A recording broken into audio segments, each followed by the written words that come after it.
Hi, in this session on the mind, we're going to be talking about willpower.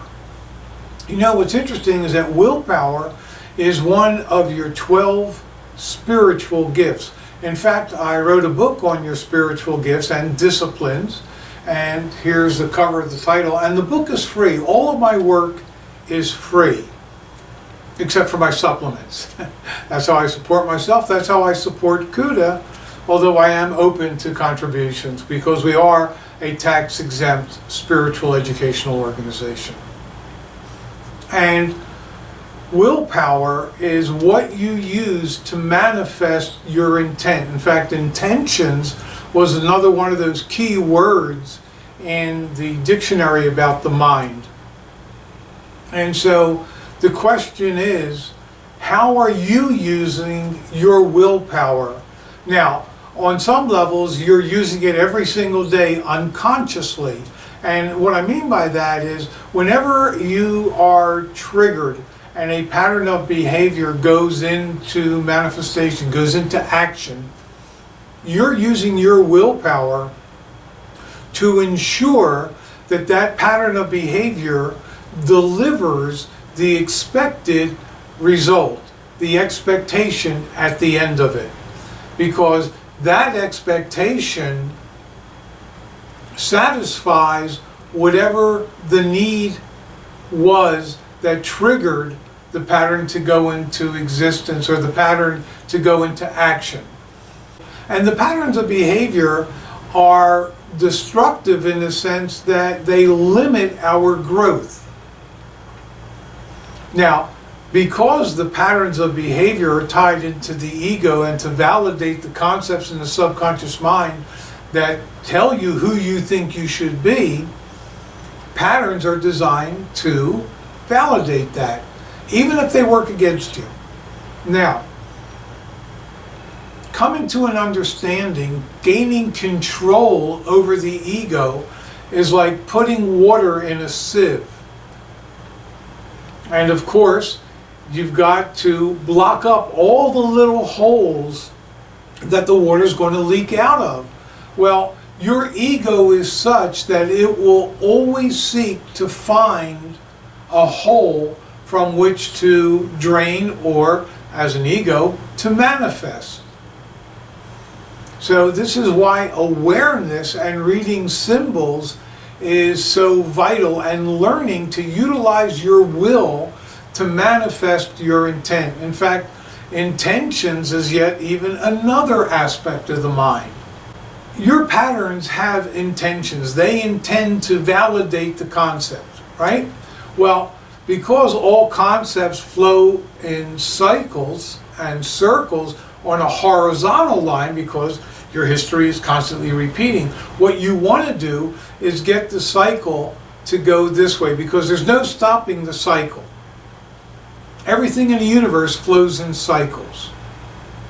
And so do your patterns of behavior. So what you want to do is stop this and create this, so that you are constantly elevating your awareness, your consciousness, and at the same time you're doing one of these in the sense that you're going deeper into the pattern, deeper into the concept, not from getting caught up in it that it's sucking you under, but more from you're digging in to get to the root of it, so that you can alter the root, so that instead of it going this way, it goes that way, and it only can go that way through understanding, which happens to be another one of your spiritual gifts. So look at what you're involved in today. See how you can use your will. Begin to gain conscious control over your will. Some of the ways that you can do that is, one, write down your intents. You know how I had you do the exercise with feelings to write down your feelings so that you knew how you felt about things? Now, if you want to change a feeling, and I think you should, remember opinions, everybody's got one. The goal here is to grow. And in order to grow, you have to let go of where you've been in order to truly move forward. Now, you can move forward intellectually and have a great rap by saying, oh, I understand this, I understand that. But if your life doesn't change, where's the growth? You've got understanding, but you may not have application, another aspect. Okay? And application is everything. Absolutely everything. Doesn't matter what you know. That's all just part of the social self. That's all part of the intellect. But it's the applying the information, using your will to manifest your intent. Program is one of the ways to do it. And using I am. For instance, if you want to be healthier, I am getting healthier. I am eliminating junk food from my diet. Okay? And you always want to use the I am to reinforce, because the I am is one of the names of God.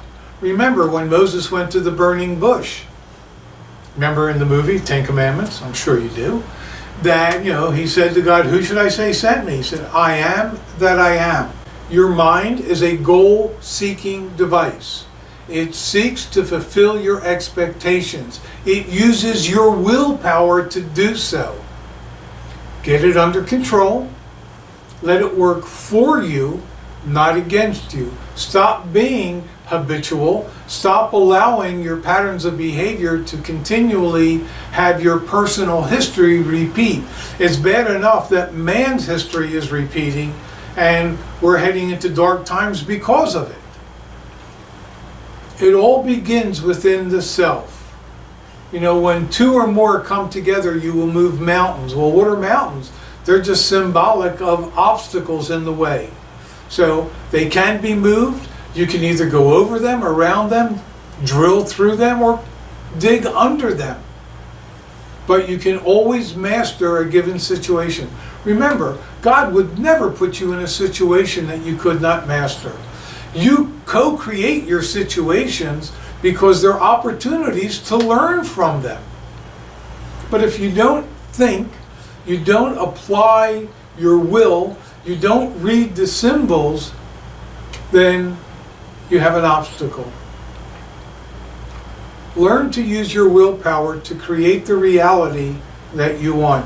Visualize it in your imagination, another spiritual gift, because again, your mind is a biocomputer. Tell it, show it what it is you want to do, what you want to create, and program it. I am, mind. It's one of the I use. It's like mind. When I had a health issue a while back, instead of going on drugs, because I don't believe in doctors, my blood test said, hey, you got to deal with this. Instead, I went to a couple of my products, and in addition to taking my products, I also did every night before I went to bed, mind. I am resolving so-and-so. I am getting healthier. I am eliminating cancer. These things, if you tell your mind what you want it to do, and you're adamant, and you're disciplined, and I have a book on that, and I think I mentioned it earlier in one of the other things, the 12 spiritual gifts and disciplines. Create a discipline, create a healthy habit. And I know you can overcome almost everything that's an adversity in your life, including ill health. Now, there is a thing with health, okay? And that is, depending upon where the disharmony and the imbalance is, not so much physically within, but here, and also here from the point of view that as long as you're at, on your way to the 50% point, you can change it. If you get over the 50% point, well, then that's another issue altogether. Now, I'm not saying it can't be done, because there are miracles where people have done it. All I'm saying is it's going to be harder. And I don't know the depth of your power, your willpower, your mind power, your understanding. My job is to help you discover as much of that within yourself as is possible, so that should you be over a 50% point, that you can come back to being healthy and vibrant. Use your willpower to do that. Thank you for listening. Thank you for stopping by. I wish for you, and I will for you, continue to share, a little play on the words, as much information as I possibly can. And I've been working with this material for decades, and I can tell you that it never fails to provide an answer or a solution. How far that solution takes you is really dependent upon how far you apply yourself. So use your will, manifest your light, develop your power with quiet strength, and you'll find the peace and happiness and health within. Thanks for stopping by. Thanks for listening. And next time we get together, I will be talking about reasoning, another attribute of the mind. Take care.